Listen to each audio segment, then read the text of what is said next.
Welcome to Food and Loathing, coming to you this week from 00 Pie and Pub in Chinatown, where they wake up early, which means we wake up early.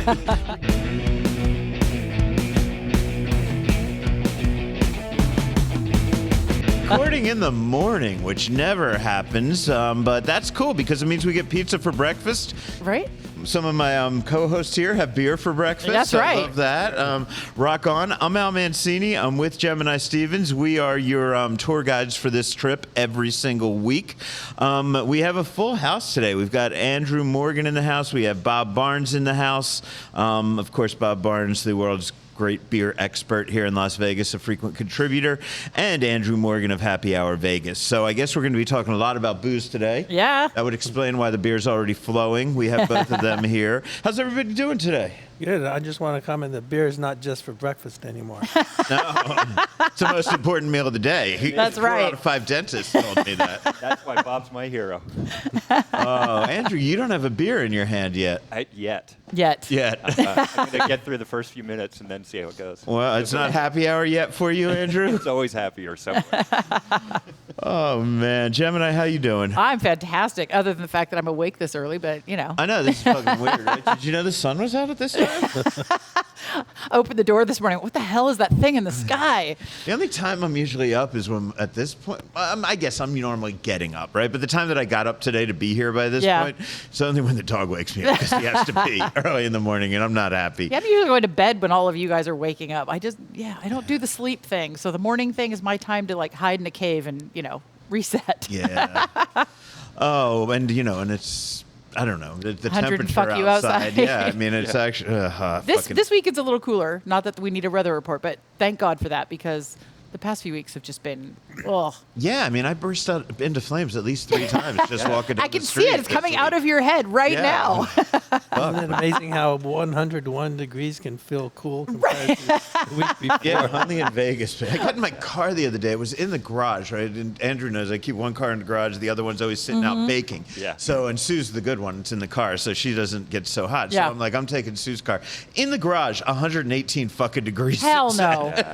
We just got all 3 of ours back in the garage after cleaning it out. And thank God because, that sitting on the outside is just too much. I drive a black car most of the time. Like, no. This is why you can't have takeout crumbs in your cars in Las Vegas. Oh, hell no. If you're going through the fucking drive-through, man, you've got to eat every bite and then vacuum the floor because that shit'll be burned. It'll be catching on fire when you come out. A little French fry you're heating up it'll between never your be the seat same. cushions, man. You don't want to leave your hockey bag in the trunk either because after, when it hits 110 degrees, wow, that smells. Yeah. Oh, that's ripe, I'll tell you what. The sticks warp?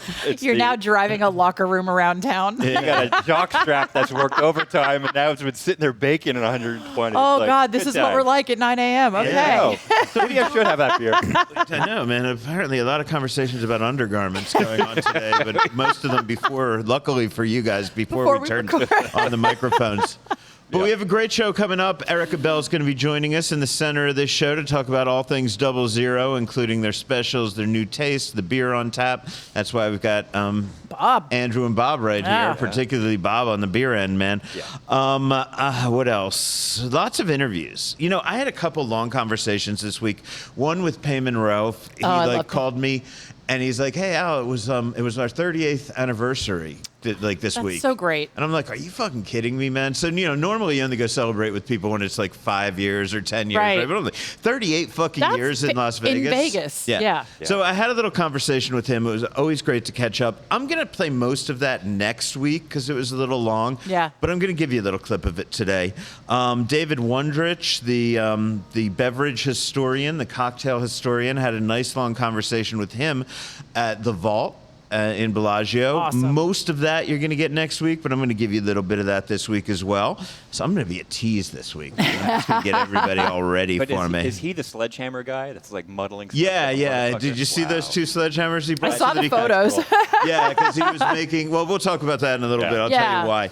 I spoke to Jean-Francois Blais of Leicester's Deli at their grand opening. Oh, yeah. Andrew, you know about that joint, right? Of course, I You know love what it there. smoked meat is? I love smoked meat. I thought it was a porn category, but apparently it's not. It's like man. it's like an Eastern European version of like pastrami. Yeah, exactly. Yep. So So good. We're going to talk. I'm going to play you that whole interview. I'm not going to save everything. So you'll hear about that, about Leicester's coming to Henderson. My old friends Matt Silverman and Matt Piearski gave me a little tour of the construction on their new spot, Significant Other, which, by the way, we're like when you land at fucking, what do they call it, Reed now? Is Yeah, that Harry Reid. When you land at Harry Reid, man, if you look out the left-hand side, all you're going to see is this big, giant fucking sign for Significant Other. I saw It's that the fucking other really- day. Yeah, it's Okay. fucking huge. So everybody's going to know they have a restaurant There there you as they go. land, which is brilliant. Congrats to those guys. So you're going to hear from Matt and Matt later. They're well known in this town.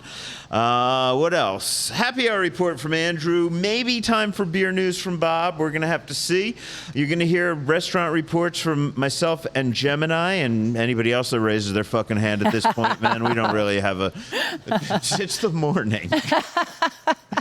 But first, we have this great event calendar over at foodandloathing.vegas. Since I've been back from my Yep. vacation, I've been trying to get it more updated, really packed. It's got everything when you want to look ahead to, say, the Drink Festival at MGM or the Revelry Festival at Wynn. We have that. We also have things that are happening every single weekend and some cool shit. Gemini, you want to give them some examples of what we got coming on the next few days? I that they can. I'm going find? to keep it short because we do actually have a lot going on today. But just, again, go out and check out foodandloathing.vegas for more. Saturday, August 15th at 5 p.m., Uncorked Tour of Campania at Italy. That's $75. On Sunday, August 16th at 2 p.m., Gaetano's Peroni Negroni Pop-Up. No cover, but it is recommended that you get a reservation. And Thursday, August 20th at noon, the Perfect Paella class at Pisces in the Wind. That's $195. Where have you been eating? Where have I been eating? Okay, yeah, I'm looking for the menu here on my pictures because there we go. So I can make sure I tell you everything I had right.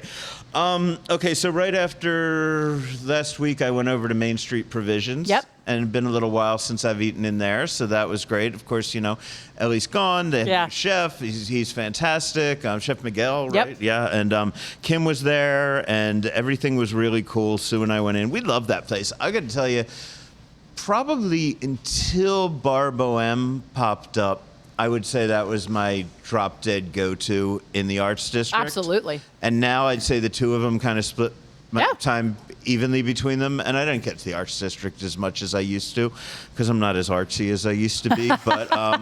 But Main Street Provisions, just fucking great It is. restaurant, man. And, they've been there from the beginning in the Arts District. They've really helped build that neighborhood up. You got to give them credit. Lots of chefs have come in and out. They've been great. Some of them were well known before they got there. Some of them got famous, very famous on TV while they were there. But it's really Kim Owens that keeps that place Yeah. on track, year in and year out. And it was really great. So we started off with some crudo, very good, some Hokkaido scallops. Nice. You want things out of Hokkaido this time of year tend to be really fresh, really, really yes. fucking good. Feed me all of it. A little bit of tuna on that crudo. We did a watermelon wedge. Oh. Was it a wedge? Maybe it wasn't a wedge. Watermelon salad. Okay. But a lot of watermelon. The tomatoes. Maybe it was like a watermelon caprese. Actually, I should say. Sue ordered that one. Yeah. Right. That sounds great. So especially that was for really this good. time I'm of looking year. for it on here because. Yeah. Where'd it go? Where'd it go? Oh, there it is. Watermelon salad. So that was with the air. Oh, that's right. That was what made it good. There was pistachio cream and toasted pistachios on that as Yes. well, with some aged balsamic, crispy prosciutto, some champagne vinaigrette. Love it. So that was, Sue ordered that. She loved it. I had a few bites. They were really, really good. Mm-hmm. We also did a crab meat au gratin. That is so good. Right? It is one of my favorite things. I know, you hear like Oh. au gratin, and I don't know, I always think of like Betty Crocker potatoes Right? or some shit. But Which is no, why no, I can't no. usually stand typical potatoes au gratin. Like, you have to really make it nice because that's what I grew up with, that boxed crap. man. Yeah, Oh. fucking great with cheddar Oh. and Cajun seasoning, and dipping them in the crostinis. That was really great. We had a halibut dish, which I believe was the special, with some artichokes, and there was another main flavor in there. Artichokes are another thing you'll get me every time. Yeah, and then artichokes we always tend to love. And then, okay, so there was a risotto, came with charred broccolini, potato, lemon, charred broccolini, poached asparagus, micro parsley. Okay. It felt more like it was really like the mushed potatoes, a little less chunky than when I had a potato pasta in Italy that I told you about, but really good dish. And then Kim's like, "What, do you want to add some scallops to it?" And I'm like, "Well, why would I fucking not? I already had them in the crudo. They were great." And that made it good as well. Although I will say, and this is something that's great about Main Street Provisions, I tend to like my dishes simpler. Like if I looked at every dish on the menu that I had, I liked them all. But if I was like looking at them in the kitchen as the chef was, I'd be like, take one ingredient off that thing, one ingredient. But that's me. Like as I get older, I like much more simpler, pure dishes, right? But they tend to make hearty dishes. They tend to be very bold flavors. They tend to be fine with seeing if the base can hold up to a lot of additions. And they're one of the few places that can do that well. Yeah. Right? Without it just feeling obligatory, that they're just piling on more ingredients, right? Do you know what I'm talking about? I do. It's a very American thing to just put more good shit on top of good shit and call it better shit. And generally, I don't like that. And that's not what they do. No. But they do make dishes that are a bit more complicated than what I would normally order when I'm going out. But yet, I fucking devour them because they are fantastic. And then we took home some s'mores dessert, which was cool. And yeah, that's always good to get all marshmallow fluff when you're stoned late at night, microwaving fluff, trying to eat. So, I mean, we loved it. You know, it's always good to get into Main Street Provisions. As I said, Andrew, I know you and I have spoken about the happy hour over there. We like it a lot. Good one. Yep, absolutely. And it's just a great fucking spot on Main Street. I love the space. My favorite spot is to sit on the short end of the bar facing into the restaurant. Yeah, the street behind you. You can see everything. It's lovely. Yeah. I'm a corner of the bar guy. I like Sue on one side, and then we don't have to turn all the way to face each other. I'm old. My neck hurts. You know? I'm corner of the bar guy. Andrew, we went to Redhead Burgers together. Yeah. What'd you think? There's a lot going on there. A lot fucking going on. There's French fries. Okay, now let's talk about Main Street does it all well, right? Yeah. But these guys don't know the meaning of restraint whatsoever, and it's done in a very fast food way. They pile things on. And where is Redhead Burgers? It's in the Venetian, but the shops. The Canal Shops upstairs, right around the corner from the Grand Canal Shops food court. Yeah. Perfect. It's good. I'll tell you, I had a dulce de leche milkshake, or at least a few sips from one. That was fucking great. I loved the way, I mean, they actually made it taste like almost like a cooked caramel, right? Wow. It tasted as if it was almost starting to get a little burny, right? Like on the bottom. So I liked that. I mean, I'm sure it's artificial. I don't know. I have no idea, right? But whatever the fuck it was really fucking good. Yeah. Do not get the fries piled on with everything. You will have a hard time finding a fucking potato in there. You'll have a heart attack. I mean, you have a heart attack looking for a potato. But what are they putting on these things? Fries were, I don't know, what, bacon and cheese. And like these were pimped out disco fries. Disco fries. But like to the point where you're taking a knife and fork and excavating looking for potato. And you're like, where's some potato? That was great. And don't get me wrong, I absolutely thoroughly enjoyed it. Yeah. It's great, like fast food, good smash burger, all sorts of loaded up there flavor-wise. But yeah, you felt like like a dump truck after leaving out there. Would the fries be like a meal in itself? Yeah. I mean, I would be more than a meal in itself. I think they'd feed a family of 5. You could feed Ethiopia with that. I mean, it was crazy.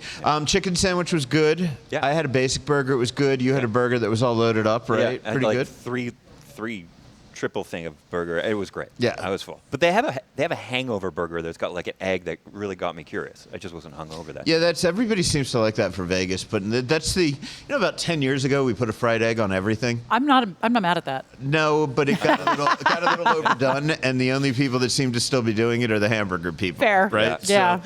So that's cool. I dropped by Flanker. I was out at Mandalay Bay a lot. And I'm really excited that Mandalay Bay's kind of been coming back. Yeah. Right? I mean, it's been a long 10-year journey for that property. And I think since the shooting and all that, and it's taken a long time for it to really bounce back to being a hub. But with Allegiant there, it was only a matter of time until it did. Yeah. And it's really hopping these days. So before we went up to check out the new vinyl room, we went over to Flanker. Their Mai Tai promotion is going on. And Sue and I split a fish and chips. Okay. They do a solid fish and chips. And that's saying something because right upstairs at Rira has a great fish and chips as well, Yeah. right? So, and they're both pretty fucking good. And, you know, so very happy with that. But Rerod doesn't have a karaoke room. No, it doesn't. Flanker Karaoke does. room, yes. Yeah. It does. There you Yes. go. All part of the experience, folks. I mean, Rira has about a lot of rooms back there. If you ever take the time Oh, they to do. take a tour They- all the way back, it's man, that thing's cavernous in a fun way because Yeah, there's yeah. just so it's many like different that places. Backspaces movie in there, man. Yeah, you got the entire county Cork back there, I think. Oh, it's amazing. Right? Yeah. I think that's about it. Went up to vinyl. I guess I'll tell you now. I don't know if I have Yeah, it in the do other it. section. Went up to vinyl room at the very top of Mandalay Bay, and that was awesome. I have got a lot of memories of that place. I was a Foundation Room member my first couple of years in Vegas, and I had met a lot of people up there. I had a lot of time. I loved the old Foundation Room. Loved it. But that was 25 years ago. Yeah. And it had gotten dated, Yeah. and they did something new with it. Decor-wise, it reminds me a lot of Natalie Young's place in the Arts District, Echo? right? Echo, right? Yeah. It is a listening lounge vibe that they have, Love right? it. So lots of cool wood colors around, lots of big empty spaces. Kind of, I don't know. It almost felt like a mid-century modernish to me, but I'm not an architecture guy. Like just old furniture, like hip old furniture. Of course, that fantastic view of the Strip from there. So congratulations to everybody at Live Nation and at Mandalay. You're keeping Mandalay interesting. You're keeping it exciting, and I think this is exactly what it needed. I'll tell you. One of the first pieces of vinyl I saw on the wall before I went up in the elevator, because you have to go up in that elevator, was a Melvins album. Wow. If anyone ever hears them play the fucking Melvins there, you call me when that happens, because I don't believe that will ever fucking happen. Yeah, it's on the wall. Yeah, it's on the wall jukebox. for a reason, but, you know, and a lot of vinyl up everywhere. And I realized that motif has kind of been done, but I don't know. I feel like vinyl is becoming an eternal cool kind of thing, right? It's becoming like Levi's or something, right? Like it doesn't age out of fashion right now. If you're young enough to never have played vinyl, when it comes back, I don't think it's like a cyclical thing. I think it's just a level of cool now, right? I will think that they are probably the only vinyl place that's 63 floors up.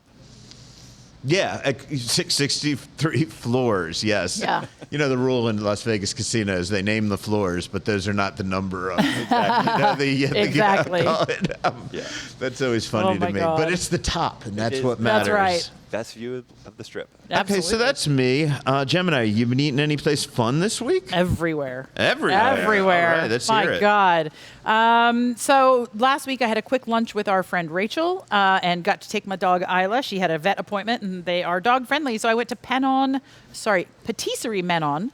I've talked about them before on Charleston near Fort Apache. Got something super simple, which is the perfect ham and brie with cornichons on a baguette. Super simple French sandwich. Absolutely loved it. They do all their breads and everything in-house. So, of course, I had to take home some sweet treats, including what they called a flan. And when I think of flan, I think of that super smooth, custardy, jiggly. Yeah, it's got the wiggle to it and the caramel. This was served almost like a pie or a cheesecake might be. It was massive. It was a wedge. I can't imagine the size of the pie plate because the wedge itself was probably as tall as this piece of paper, regular letter-sized paper. Wow. It was a huge piece. The custard That would be 8.5 by 11 for those of you at home who can't see the paper. And it had like a little bit of the caramelization on top, like a Basque cheesecake would have, a little bit of that burning. But the texture was its own animal. It was a mix of like a pouring custard and maybe a custard under a dessert and then a pie. It stood up for itself, but it wasn't that super smooth jiggliness. It was, I don't know what to call it, but it was really, really great. So I had to bring that up. Okay, now I want to try that. Yeah, it was really tasty. And I'm not a guy that goes out and orders flan at most places. And it's also flan not is overly something that sugary. arrives at my table, and I'm always happy when it does. Yeah. I enjoy it, but I don't think I ever go out and order flan. This one I think would be worth it. Yeah, absolutely. Winnie and Ethel's. I went for breakfast. I hadn't popped my head in there for a little bit. I took a friend who was visiting for Black Hat Conference last week. I got the country fried steak, which is a choice of chicken or pork. What? Yeah. It's not steak. No. I just don't understand Yeah. the Chicken name. fried steak, but I mean, It's a pork steak or a chicken. Oh. It's a cutlet, basically. They hammer it out, but they call it and it might Basically even fried be chicken called or fried chicken pork. fried. Yeah, I think it refers to the breading, doesn't it? The chicken fried. it does. Yeah. Oh, this says country fried. Yeah, I'm sorry. that's okay. I read it wrong. I thought you called it chicken I fried wrote steak. country fried. I think I read country fried, but I think they actually call it chicken fried. But it is the steak But, part that's yeah. odd to me if Yeah. there's no steak in it. But yeah, so you get a choice of chicken or pork. I chose the pork. They have 2 gravy styles there. They do it for their biscuits and gravy as well. I got it on this. They have a really good country sausage gravy that they do, but the other one is like a chorizo. And so it's got a little bit of a kick to it, a little bit of a meatier sort of umami note kind of thing going on. Both really, really good. And I love their crispy potatoes. I don't usually get breakfast potatoes, but these are like roasted and then smashed up a bit, but not like super like flat smash. They're like broken, and then they're roasted again and crisped again somehow, and they are fantastic. Cool. So we did that, and I had a blueberry lemon drop from their breakfast cocktail menu, and that was Ooh. delicious. Also, not too sweet, and it was fantastic. Cool. We did happy hour at Ocean Prime. That's like Andrew's home. I know, man. right? thanks for the invite. I guess she assumed she'd just see you there. Exactly. Pretty have a much. permanent picture. Yeah, I was surprised I didn't see you there. We did get a seafood tower that came out with the dry ice, so it looked like smoking. It was so fun. We chose lobster, oysters, and crab that day. We also had the Wagyu sticks, which are just beautiful pieces of Wagyu, about inch and a half by inch and a half, give or take. Perfectly cooked on this tiny little like cocktail stick, presented simply. Just a little salt. That's all it needed. It was beautiful. We also got the caviar dip with chips. It's kind of the stuff that you would do with caviar, like creme and eggs yeah. and all that. And then you get that dollop of caviar in the middle. The chips are super thin and crispy, perfectly salted. Yeah. That was really good. And then they also put truffle popcorn on the bar. And I like winter black truffles.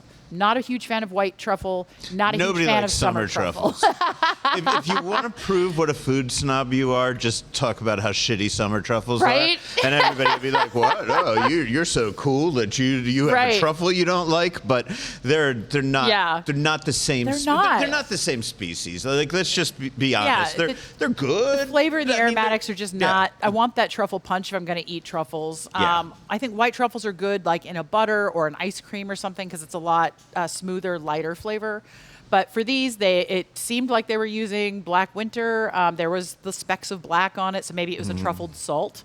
So they're not spending too much money on popcorn. Right. But it was really good. I was impressed. And then blue cheese olives in a fantastic dirty martini and a real orchid in my black orchid drink in the ice ball, which was a lot of fun. Yeah. And a great wine list. I had a glass of Sancerre that I hadn't had before, and it was perfectly crisp, a little bit of minerality. It was lovely. That lounge area is fun in Yeah. Ocean Prime. It's got a slightly different vibe. It's not quite as grandiose, right, as the And that's main where we dining sat. room. Yeah, we liked it because it was a little bit quieter. They had a few people come in for some private stuff, but it was just super relaxed. And those deals are amazing during happy hour. half off. And you ordered basically. well. You came to win. Yeah, absolutely. Well, she's been studying your strategy Right. guidebook. I man. have a teacher, man. Bob, have you been to Ocean Prime? Tends to be a place we talk about a lot on this I show. haven't been there recently, but I've been there a few times. And Okay. Absolutely loved it. We should go for happy hour. I'd Yeah. love to. Sometime soon. Yeah. Absolutely. And the view from the patio is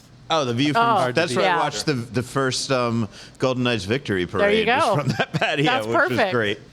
And then Friday, I got lucky enough to go to Maroon. Oh, yeah. My God. It's okay. It's not. Were you worried that too much hype? You've heard too many of your friends raving about a it? little Because I bit. rave about it like a motherfucker. A little bit, but you know what? Let me tell you, I have a few tiny quibbles, but truly and honestly, I was blown away. The space looks different in such a fun way. I like now that they have like these hallways that go around the outside of the dining and bar area, so you're not walking through people Reminds dining. me of walking around Limelight or the tunnel in New York City in the fucking 90s, man. Love that new little bar they've got up near where the front, because it's in the old Bazaar meat space. Yeah. I love the colors. I love the fact that the kitchen is still there sort of in the middle and open, but they've kind of defined it a little bit more. Did you enjoy the lights on the table that you I could use did. to light up for your pictures? Oh my Yeah, gosh, that's fucking great. They came over and they pulled the top off, and I went, oh my goodness. She goes, oh yeah, we're prepared for the ring light. Yeah. It was amazing. It was amazing. They don't dick around. They don't. Also, good-looking crowd there, right? Yeah. Oh yeah. Fucking hot And people dressed to the standing there. nines, and I mean, Yeah. beautiful. The barman that helped us out, because we were early for our reservation, but there was somebody smoking at one of the casino bars. Not my gig. I don't like being around it, so we just went early. And they offered to seat us, and I said, actually, no, I want to enjoy the bar for a little while, if that's okay. Everybody was super nice. The barman was amazing, willing to talk whiskey and all the things. Even took me around for a little bit of a tour. Cool. So we got to see everything before we sat down in the restaurant. But I loved it. So we focused on the Afro-Caribbean part of the steakhouse. We didn't have the steak because they call it an Afro-Caribbean steakhouse. Yeah. I don't know that I would call it a steakhouse. They Okay. offer some steaks. Okay, let's talk But- turkey. Yeah, They call please. it a fucking steakhouse because every casino has to have a fucking Yeah, steakhouse. that's fair. And because there's a whole bunch of people that if they see the word Afro or Caribbean on the menu, Let's face it. they need something to ground Yeah. them. Okay, that's a marketing scheme, and God bless them for it. Yeah. But this place is just like Bazaar Meat, so much more than a steakhouse. So much more. To the point that you don't necessarily need to Yeah. worry And about in fact, steak. Yeah. we didn't order any steak. Yeah. We focused on the rest of the menu. And we loved it. I mean, we loved so many dishes, but I really want to highlight the vegetable cookery, especially the okra in various ways, because okra can be really polarizing, right? It's either slimy or it's overcooked or it's whatever. The green mango salad with the long stripe of almost crunchy okra is a beautiful combination. I don't know what's in that vinaigrette, but I want like a gallon of it. I want to eat that salad for the rest of my life. It was gorgeous. The veggies that come with the whole snapper in the banana leaf, beautifully done. A different kind of cut okra, a slightly different Yeah. cook, also beautifully done. The way that they handle their ingredients is mind-bogglingly beautiful. I haven't seen that in a really long time. A few small quibbles, like one dish had maybe a little too much sauce. I think it was the tuna crudo. They call it a bluefin otoro with some octopus. Beautiful. We're going to go back to that before we go. We're going Yeah, to be please so do. over. No Yeah. wonder I'm not running most of my fucking interviews this week. But continue. Yeah. I want to talk to you about crudo before Yeah, please. So I really, really loved the flavors. Just a little too much sauce for me. The goat agnolotti on its own, absolutely gorgeous. That is a fucking rock star dish. It should be, if you can only have one bite, go there and Go order there. that fucking dish, and then you will be saving up to go Yes. back. I preferred the sauce on the side because to me it was a little salty, and I love salt. But the dish itself is phenomenal. The pasta is cooked well. It's made well. Even the pasta on its own has a little bit of salt in it, which is perfect. You know they've cooked it properly. The inside of that agnolotti is tender, but still has a chew on the meat. Nothing is mushy or ground down too much. The curry flavors are fantastic. I mean, I was blown away. That was so good. Yes. And how rare is it to find goat in a strip It's restaurant? tough. In the strip, It's hard. tough. It's hard to find fucking goat in a birria restaurant Right. in this We've town, taught- and yes. that's fucked up because that's a goat dish. Exactly. Okay? Exactly. By the way, just to send a little love and make sure that, by the way, I think the publicists are listening in on us here. It's not an Afro-Caribbean steakhouse, and Kwame made it a point to, Chef Kwame, I should Yeah. say, made it a point to correct me. This is a Caribbean Fair. steakhouse. Absolutely fair. The Afro-Caribbean is definitely what he's known for, Yeah. but this is really, really draws Absolutely. less going all the way back to African recipes and Yeah. more to the way they were interpreted through the Caribbean. Yeah, and I do like, and they do tell you that, so that's absolutely my fault. What I do like about that too is when they explain the term maroon and what that means. Yeah. It's, a lot of people think it's just a color or, and there's so much more history behind it, and they tell you that in the food. They talk about that when they talk about where dishes come from and how they put certain things together. And I mean, It's a story of escaped Exactly. enslaved people. Yep. And where they went and what their culinary traditions Yeah. are, and that's what that restaurant's all about. So that's cool too. If you want to get a little woke, Yeah. somebody will complain about that, but no, man, it's great because it's a history lesson is. when you eat there, and it's flavors that are just treated with so much respect, and they're not limited to their traditions. No. They're traditional flavors taken out of their traditional context, and those are the things we love in a restaurant. Absolutely. And the fried rice and peas dish is fantastic. If you get the one off of the shareable menu, it's got all kinds of meat and stuff in it. They also have a side dish that doesn't have all the stuff in it.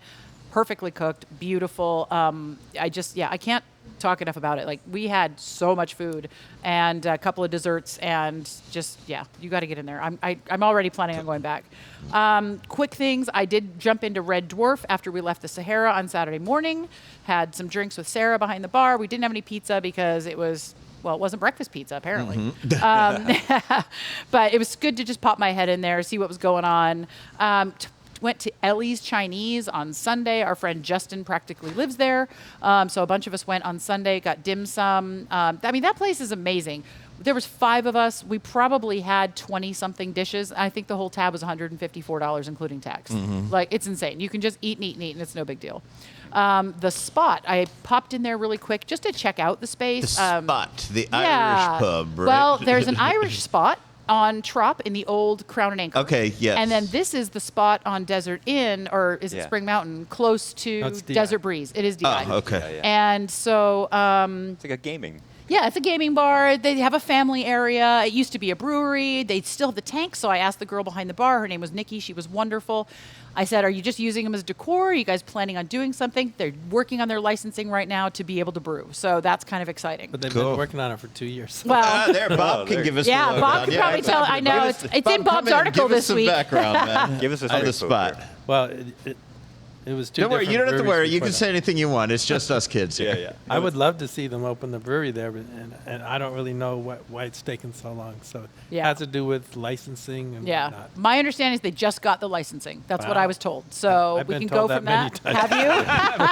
Well, Bob's let's like, keep "You an eye on it. Sucker. Yeah, But I'm rooting for them. Yeah, I'm rooting for him, and I'm going to check him out maybe this weekend because on Saturdays and Sundays they offer smoker barbecue from a scratch kitchen. So, So is the food good? I didn't eat because we had just come from lunch, but I've I wanted to had the food there. get in there and check it out. Yeah, and then that's about it for me this week. Soon we will share some news as well as Andrew Morgan's happy hour report. But first we welcome Erica Bell as we discuss all things 00 Pie and Pub. This is Food and Loathing.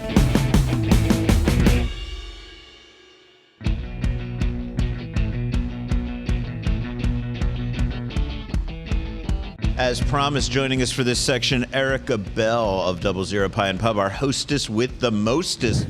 Erica, how are you? I'm doing great. Last I saw you, we were watching a movie together. Oh my God, that was a great movie. Tony Bourdain, yeah. Yeah, that was awesome. I was just shocked by that whole entire storyline. I thought I was anticipating something else, and it was just so incredibly well done. I think they fit it into a very traditional mold of a coming of age and finding your tribe, like while running away to chase a girl, not knowing what you're doing in your life, but in the meantime you find your fucking tribe, but you don't get the girl. I mean, that's kind of like the story of a lot of our lives. Yeah. You know, we find where we belong, but we never get that girl. Right. It was so relatable. Yeah. So relatable. And for me, it was fantastic that they portrayed him as a writer who fell into food, right? Because I think a lot of people give him this credit that, like, I don't know, a lot of chefs love him for everything that he did, and they think like, oh, and he just wrote about it, right? Like, any of us could write about it. And as a professional writer, like, that always kind of rubs me the wrong way. People think like you just pick up a pen your first time and you're able to write Kitchen Confidential, and you're not able to write Kitchen Confidential just out of the blue. Right. He studied writing, and I appreciated the fact that they showed his respect for that trade as well. 100%. It said perfectly. It was great. Gemini. Yeah, so we are. Let's start with some of the pizza we're eating, so we I know can they're describe half it. and half pizzas are crazy. They're here. amazing. How the hell do you do that? You make half a pie on one side that's one thing, and on the other side it's something else. You know, I'm impressed with myself because it's really early for me. I had to get in here, wash the oven, and get the dough to temperature. We don't even do half and half. I mean, it's pretty rare. We want you to experience the whole pie and all the things, but you just get that invisible line, and once you learn how things melt, you can kind of not blur it too badly. That would be the biggest thing I think for me, is because I would just be throwing it all on there. Like, how do you line of demarcation, a ruler in between everything? I think the biggest part of pizza making is learning how to top things and make them, enough and not overkill it. Like the first pizza I made, I put way too much cheese, and I was like, well, this is why you do a first bake. You notice that when you go to places where people like pick their own toppings, right? Like there's this American thing to put more of everything, right? It's like, oh my God, I'm spending $12.99 and I can put as many toppings as I want on it, but I just won't make it into a fucking salad, right? Let's go. And it's fucking stupid. It It's is. a bad idea. You need to know restraint. never my strong suit in anything in No. life, but that's why artists like you know how to use a deft hand, as they would say. There's moments where I have private conversations with my chefs and I go, nope, we're not going to sell that. Yeah. We're not going to sell that. It's not going to be good. They're putting too much crap on it. I can't control takeout orders. Right. Like, you want to spend $45 on a pizza and put every single ingredient on it? Good for you. I hope you're doing it for social media or some sort of like trend, I guess. I don't know. Right. But I'm like, no, this isn't balanced. It's not what we represent here. It's not what I want to represent as a pizza maker. So, I'll say no to people, and I'll walk up to the table and be like, I'm not going to sell you that because I know for a fact it's not going to be good. Wow. Right. Well, I kind of like that. Yeah. But if they're taking it home, fuck them. They can learn. Yeah, That's right. That's right. Take your salad off your pizza. It's been a while since we've chatted, but tell me a little bit about what's been happening since you've basically taken over.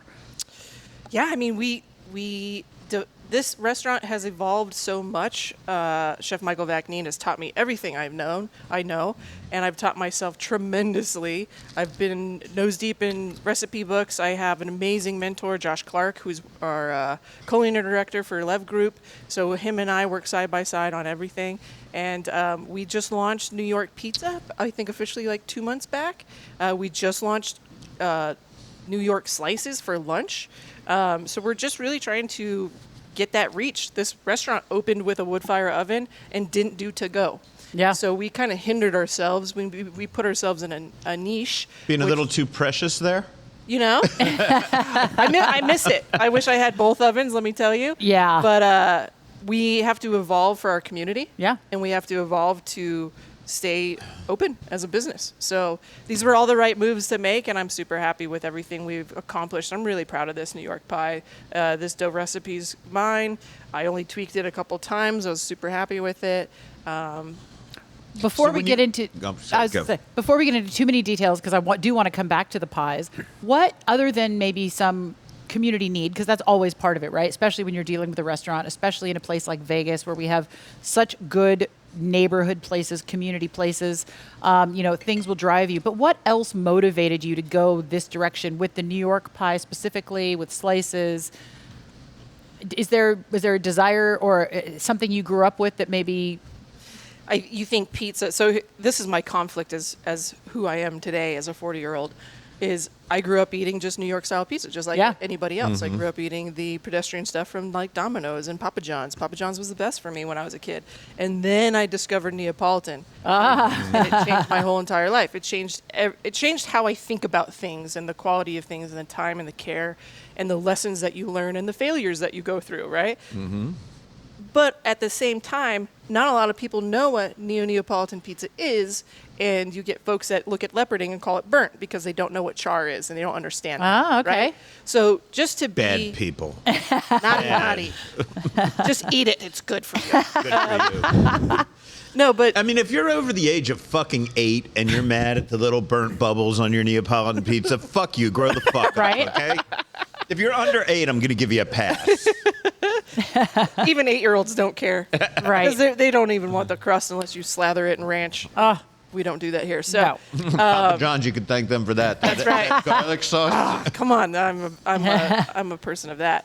But no, New York was the right direction to grow into. Mm-hmm. You know, it's what people want. It's people are most aware with it. It's safe, right? And it's fun. Like we needed a bigger style pizza. We needed something that we could do for like caterings and parties and birthdays and stuff like that. So it was just the right move, and we were ready for it. Yeah. Okay, so now tell me more about the dough and stuff. You said that's your dough. Yes, so I created this recipe. The Neapolitan is Michael Vacnine's dough, which is amazing. Mm-hmm. So it was really wonderful and exciting for me to create my own. So we're using all Caputo flour still. It's a 3-blend flour, still using a poolish. This is a 3-day fermentation. So you're still getting a lot of that flavor and a lot of those healthy components that you get when you do a longer fermentation dough. There's nothing wrong with direct method. It's just not what we like to do here. And 16-inch pies. We cut them into 6 slices, and that's really it. You're getting all the classic notes that you need. You need the thinness, the crispiness, but still a really nice chew on that cornicione, your crust. perfect for dipping. I think we checked all the boxes, and again, I'm very happy with it. That's fantastic. Is it true that people that can't handle gluten can eat this because of the 00 flour? Yes. So certain people that I can't remember it's too early for me to remember the enzyme that certain gluten tolerant people have that really affect their gut. Italian flours don't have that. And when you do a long fermentation, you even reduce that too. So folks that have gluten intolerance, some people that have celiacs, they can have Italian flour pizza dough. So. That's so cool. I didn't know that. Yeah. I love that. So basically, it's just American food that's poisonous. Right? Let's just get down to it.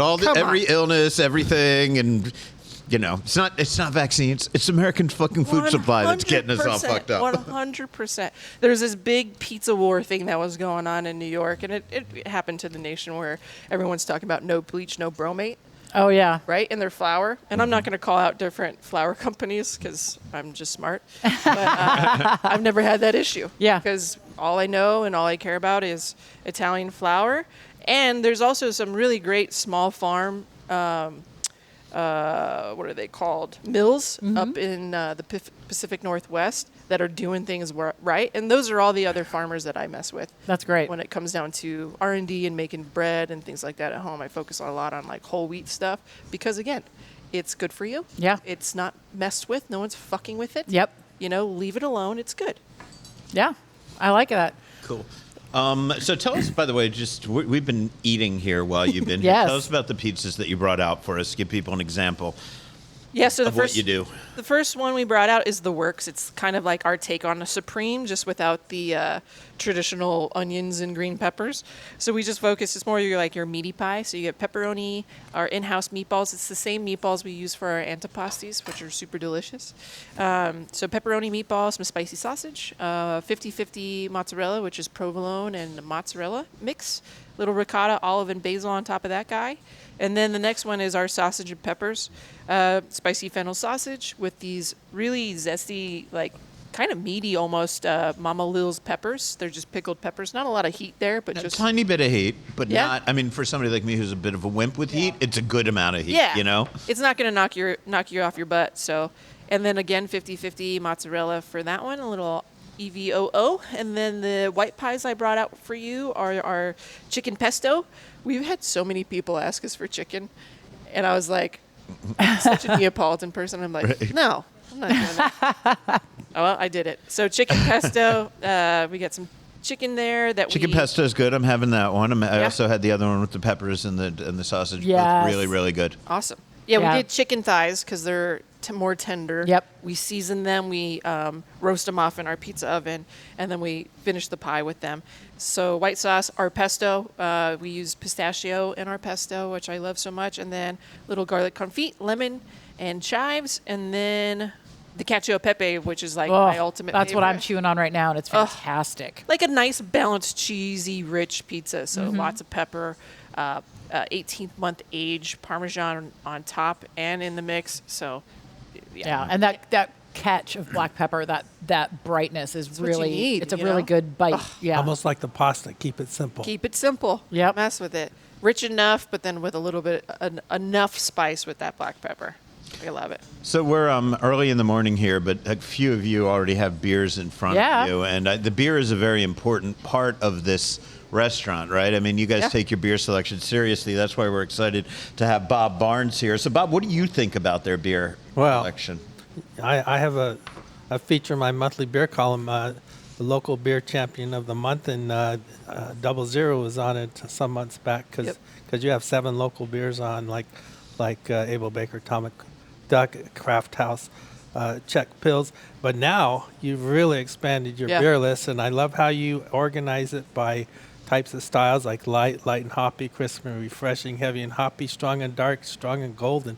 And I also love that you have beers on here that you're not going to see other places, like one of my all-time favorites, Prairie Bomb Imperial Pastry Stout, which is 13%. Woo! That's what I call a breakfast beer. That'll kick your ass. Yeah. And Good morning. And you got Russian River Saison. You don't see that anywhere. Yeah, I saw that. Seeing a Saison on a pizza place maybe is a little unusual. Yeah. Well, Saison goes very well with food, I think. And a few others I jumped out at me that the Chimay Cinq Cents, which is Chimay's, that's a Trappist brewery, Belgian, but that's their triple version. And also like that you have a Kolsch from Germany, Yeah. Dorf Cologne. A lot of these are things that I like to drink. I grew up in the Bay Area, so Trappist was always around. Yep. That's when I discovered it, so it was cool that we put it in. We think tanked a lot of all this stuff. I'm going to shout out Constantine, who's our beverage director over here. Now that I'm older, I love light beer. I love lagers. I love cervezas. So that's why we have a pretty significant light beer section, light and hoppy section as well. Because, it's hot in Vegas no matter what. Yeah. It's hot. No, anytime you get in this restaurant, it's hot. We're cranking out pizzas, So Yep.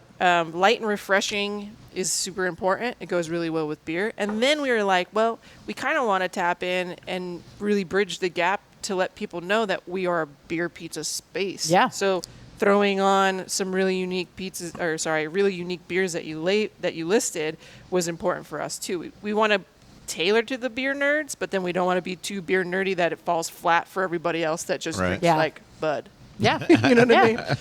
But giving them options that are not Bud. Correct. I mean, if I could throw on more local draft beer, I would, but I'm just tapped out. Yeah. I see what you did there. So tell me a little bit about, I know you've been doing lunch for a while now, and there's a difference between an all-day menu, the lunch menu. Tell us a little bit about how the menus are working. Yeah, so we used to just have lunch menu be lunch menu, but we have the whole entire dinner menu live all day long. So you can get our baked pastas or sandwiches, all the antipasties, and all the Neapolitans. That's kind of our newer launch. And then on top of that, we have some lunch specials that are just from 11 a.m. to 3 p.m. So you can get slices, cheese pep, spicy sausage, a fungi, and then the slice of the day. It's just kind of, maybe we'll throw some seasonal things out there, or maybe we'll just do like a 3-meat combo, or something like that. Something new. Lunch salads are going to be a little bit smaller. You can add chicken to them. Our sandwiches that we've had live for a while, people are sleeping on our sandwiches. Yeah? The Tell sandwiches me. here are freaking good. The spicy Italian, we make it in-house fennel relish. Oh. With a little prosciutto in there. Yeah. It's just insane delicious, and it just wraps that whole entire sandwich together. You get spicy sopressata, a vario, which is really soft mozzarella cheese, pepperoni, and then salami rosa, which is like mortadella and salami made a baby. Wow. Together. Like, it's just a really delicious sandwich. Our seasonal veggie right now is like a salt cured zucchini Okay. Damn. sandwich, which Yeah. is really good. And then our meatballs, again, it's our in-house meatballs. We really like our meatballs here. So with all the all that you have learned about making dough, do you make your own bread? Oh, yeah. Yeah. Yeah, right now I make my own bread at home. We had our focaccia program for a while. Yep. We're gonna we shifted away from that just to focus on all the new pizzas and not have 3 doughs working in the back. Our kitchen is very, very tiny, and we do not have enough walk-in space for it. But Your sandwiches come on your bread? no, actually, those are okay. sesame hoagies that we source from Bond Breads. Okay. Cool. So good. I mean, we'll get there, but again, like, we have to pick our battles. Yeah. With our kitchen setup. But yeah. Yeah.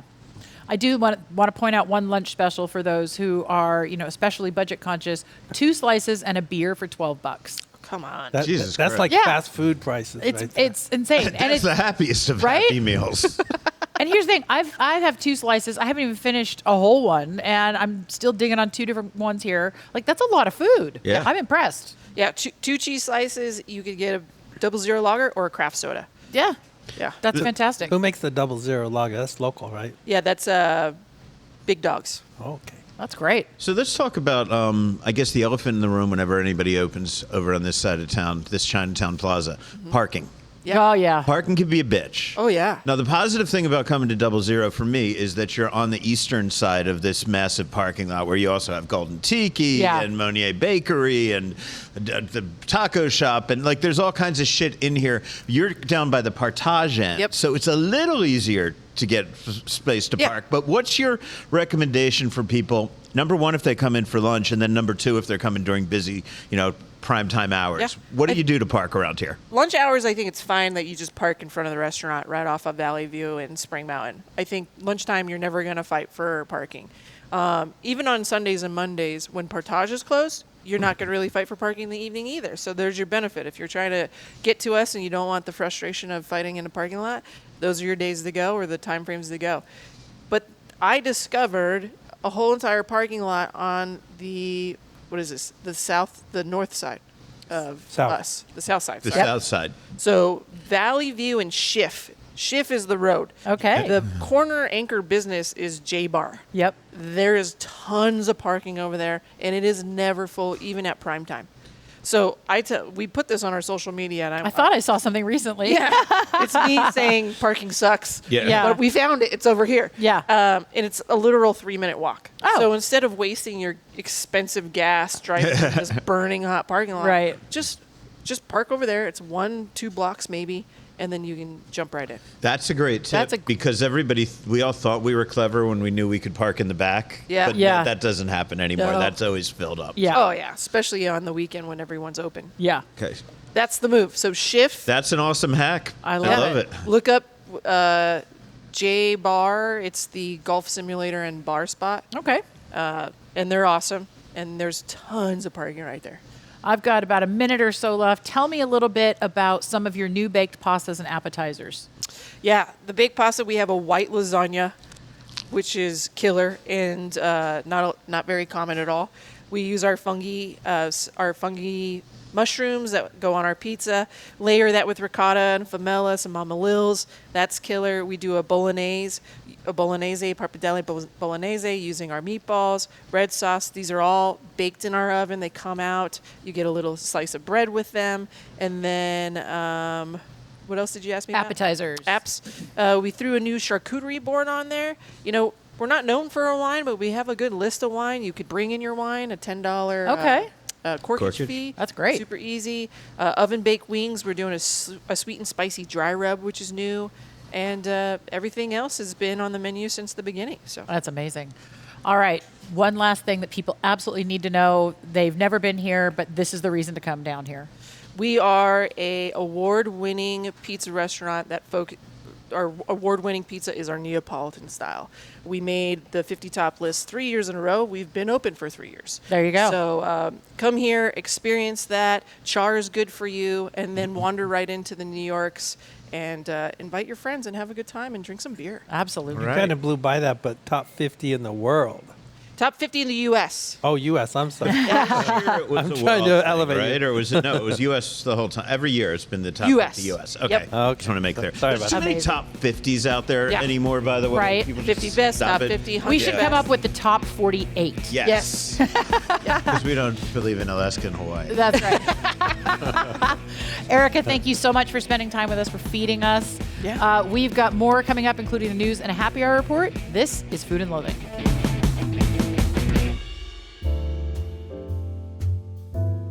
Jazz is more than music. It's creativity, expression, and community. That's the mission of JOY, the Jazz Outreach Initiative. Founded by Las Vegas native and jazz at Lincoln Center Orchestra member Kenny Rampton and veteran musician Gary Cordell, JOY brings the power of jazz to nearly 10,000 local students of all ages through workshops, master classes, festivals, and educational outreach programs across Southern Nevada. By inspiring the next generation of musicians and reaching underserved youth, JOY connects the language of music to the language of life. Learn more and support the movement at jazzoutreachinitiative.org.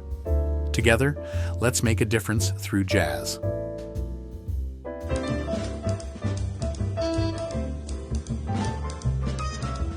Oh yeah, the lounge lizards are getting out their notebooks, trying to figure out where to go lizarding tonight. And the only person, when you hear that music, you know it's Happy Hour Vegas time here at Food and Loathing. Yeah. Andrew Morgan, our happy hour expert, he created Happy Hour Vegas. He tracks 500 fucking happy hours. Yeah, baby. He always has an exact number, but I just round it. 500 is a nice and round one. Welcome back, Andrew. Thanks, man. Good to be here. How you doing? I'm in a bit of a pizza coma right now, to be honest. Yeah, how's this pizza treating you? I love breakfast pizza, and loving this I'm loving this pizza particularly here at Yeah. 00. Did you check out their happy hour deals? They have an exceptionally great happy hour. $5. $5. Yeah, but it's not just $5 for price. This is really good pizza, really good beers. You Right. know, it's definitely top 10 for sure. Okay, cool. So what other happy hours you can tell us about today? So I've got a few of them here. One of them I have not been to, but Gemini introduced it to me because they just launched it on August. Well, they will be launching it August 24th. I should say. So I'll speak to that in a second. But I don't know. Have you ever been to Via Brazil in Summerlin? Yes. Brazil, yes. Yeah, it's right across the street from my neighborhood. Exactly. Yep. Exactly. It's Rodizio. Anyway, so I was there the other day, and I've been going there for years. It's one of those kitty corner from Boca Park, surrounded by a lot of other really high-end happy hours. So it's kind of overlooked. Right. But besides the the fake flowers from Dollar Tree, it's absolutely an amazing spot. Well, people don't think about that as a place to go to save money because Right. you think about 'Cause when most you go Brazilian out for steakhouses are- Piearski or Rodizio, you're just going to shove as much meat in your mouth as humanly possible. I mean, more than. Never mind. I was going to make a Wow. joke there, It's but been I'm that not kind of going to. day. So you don't expect that you go there for light snacks and things like that. Correct. So they have this happy hour, and it's exactly that. It's without the commitment of a full Rodizio dinner. So you got great food and happy hour drinks. They've got pretty much everything's like $10-15 on the food menu, and that includes like the picana steak sliders, includes chicken skewers, includes empanadas. So you got a plethora of stuff to order from on the menu, and cocktails as well. And the service is just so fantastic there. So What are your price points?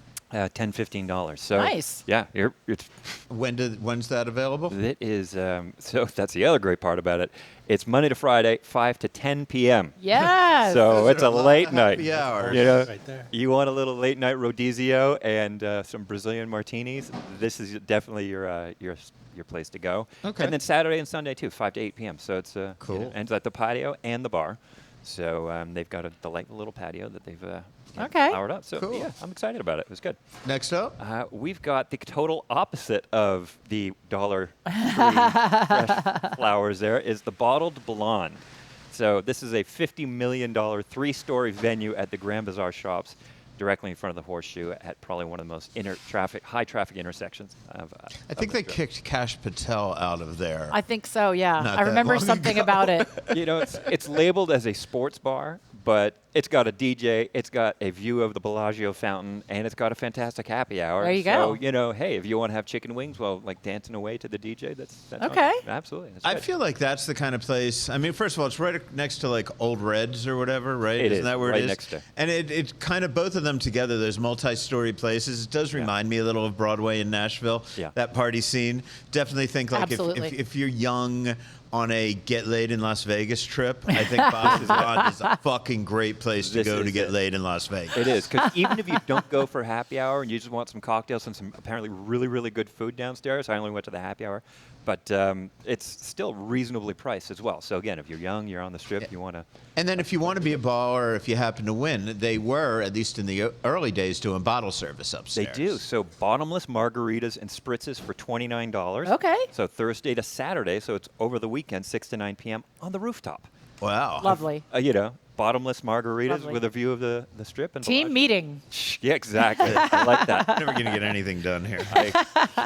What's up next? Wonder why my reports are late. Exactly. So, Limoncello, Fresh Italian Kitchen. So this Cool is what we were place. talking about. Yeah, it's right on I've West never Sahara. been in there. I drive by it all the damn time. It's damn pretty in there. It's Yeah. Amalfi Coast inspired. Okay. The decor in the kitchen and everything like that. So it's actually really, really good. And I'm excited because, we talking about August 24th is their inaugural happy hour. Yes. And the food menu is great. So if you're talking about some upscale, some really fresh ingredients, really chef-y forward stuff, $15.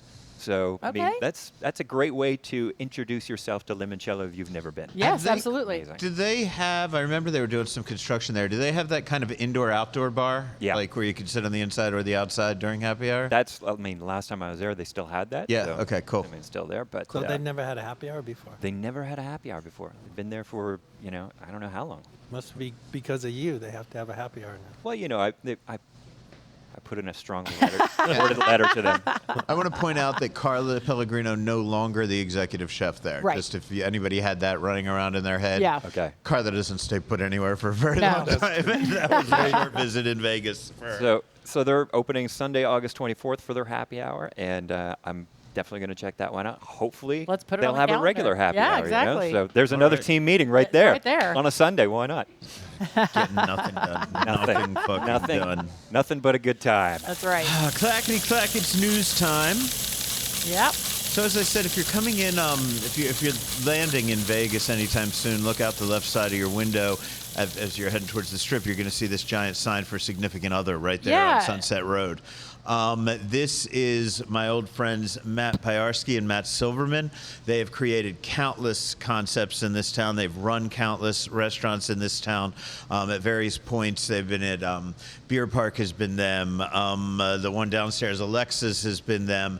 Vintner Grill during its heyday was Matt Silverman. They've been everywhere. They created Big Chicken. That was with their buddy Shaq. Yep. You know, they've done a lot of stuff. You know, Matt, I know some of you may know, is having a little bit of health issues, but he's doing much better these days. So he's been telling me about this place for a while. And he's like, it's going to be massive, and it's going to be right on Sunset. It is massive when I can see it coming in from the plane. Yeah, well, what happened is, so I guess this construction company that builds restaurants, they decided to build themselves a headquarters right there. Right? So that's cool because there's a lot of people are going to work there, right? And they wanted a restaurant in it. There you go. So they brought in Matt. So look, man, when your landlord is the people who build restaurants, that's kind of a good deal. Right. So I mean, it's amazing. I was over there. They're showing me. They're like, this floor we were walking on. This was poured. The concrete was poured 2 days ago, and I'm like, you got 3 floors up now. Like, what the fuck? Right? I mean, it's just absolutely insane, and very cool. I was excited to talk to them, and rather than basically me tell you about what it's going to be, because all I saw was construction. Find that on social media. Here's Matt and Matt. For us, this is significant other is a special spot. So to me, significant other is something that is treated to near and dear to your heart. And I think that the hope is that this restaurant becomes that way to everyone who comes to patron it. So explain, before we get to the menu, explain what the vibe is going to be in there. And, you know, to what degree do you expect this to be a breakfast restaurant, a dinner restaurant, a special event space, et cetera? Yeah, I think it's interesting with this space. We designed it. It's again one of the only restaurants in Las Vegas that has been successful in an office building was Vintner Grill, and here we're doing the same type of thing in an office building.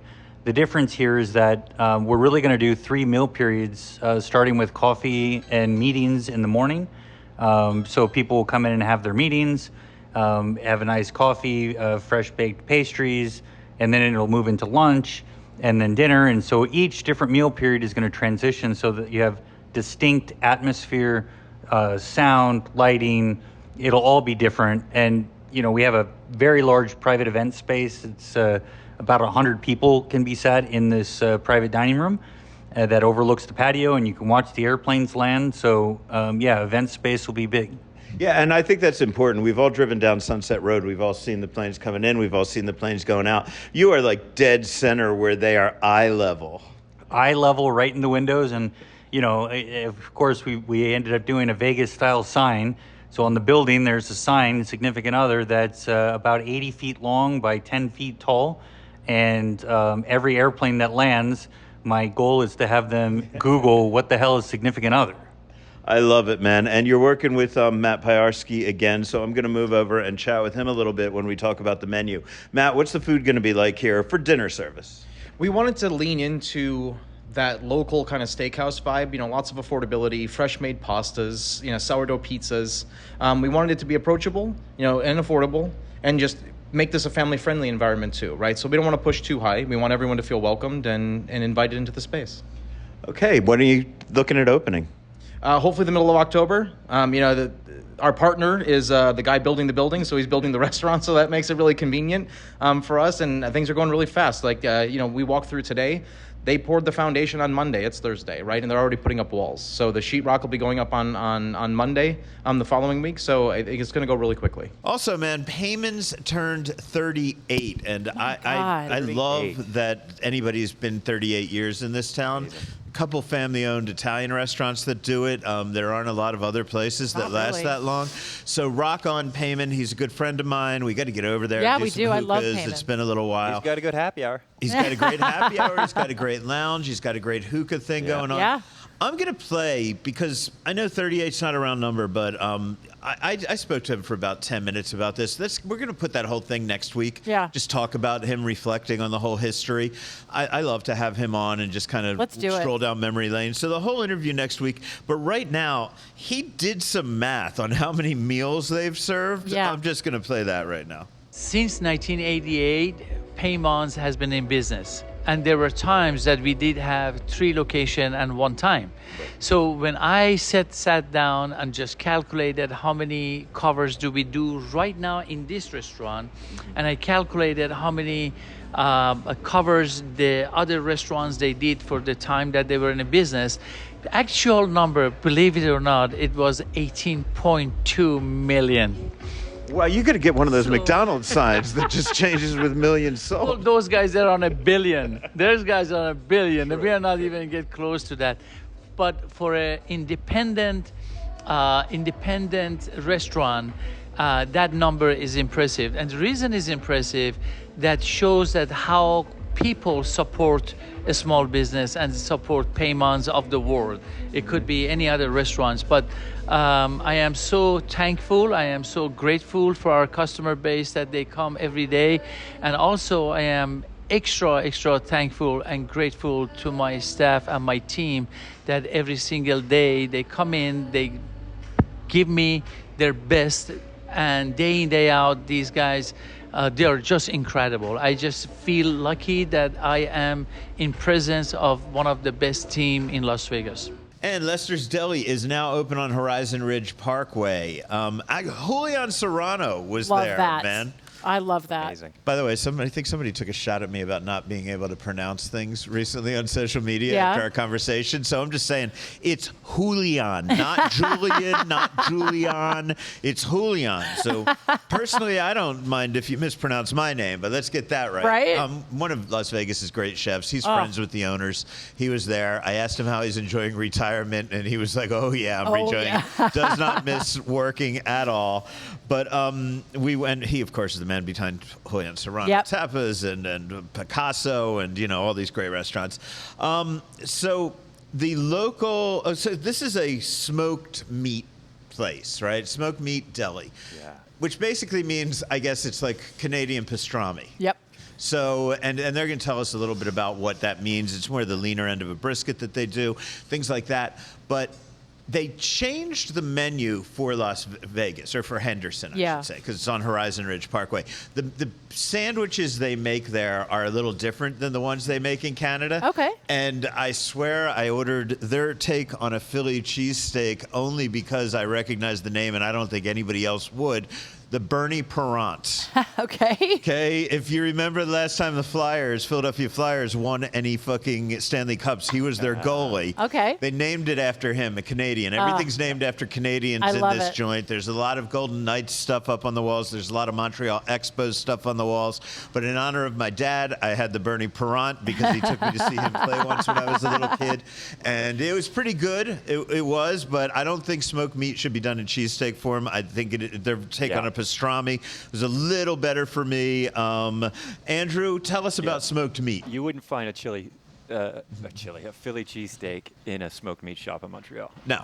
That's a kind of maybe an homage, maybe to it is. Welcome Well, to they're America. trying to make it. They're taking the main ingredient that works for them in Canada, and they're making it a local restaurant with things that locals are going to want, and that's fucking smart. Because let's face it, Canadians and Americans can be very different people, and I like you guys more sometimes. On some days, much more. But that being said, no, you wouldn't find the sandwiches, but the meat is something that smoked meat is different than pastrami on its own. It's like that Eastern European kind of a spice kind of thing going on there. Yeah. It is fucking to die for, man. I'm telling you, I miss it. So is it the smokiness or the spices? It's the spices primarily because it's more steamed than anything. Yeah, it's not that's smoked. what separates it a little from pastrami, I was told. Yeah. And we're going to hear all about that, but also poutine there. Fucking good poutine. Is man. it? Really good poutine. All right. So go check it out. Elbows up. Love it. Yeah, but in the meantime, who did I speak with there? Jean-Francois Blais, something like that. Excuse me, Jean-Francois. Here's what he told me about the place. I'm partnered with Kevin Fong, who's the owner of the Montreal location. And a few years ago, he was visiting, and we decided, like, hey, let's open a Lester's in Vegas, see how it goes. Right. I've been in Vegas for 23 years, so I'm a musician here. I'm musical director for Cirque du Soleil. So I'm a Vegas guy, but I was born and raised in Montreal. Right. And we just decided, like, let's open one here. There's a lot of Canadians, a lot of French Canadians. We figured there's probably a demand for it. Right. And if not, it's just amazing smoked meat, right, which is, I prefer that to pastrami. It's kind of like pastrami, but in my opinion, it's better. Right. So we're like, let's expose Americans to it and see how it goes.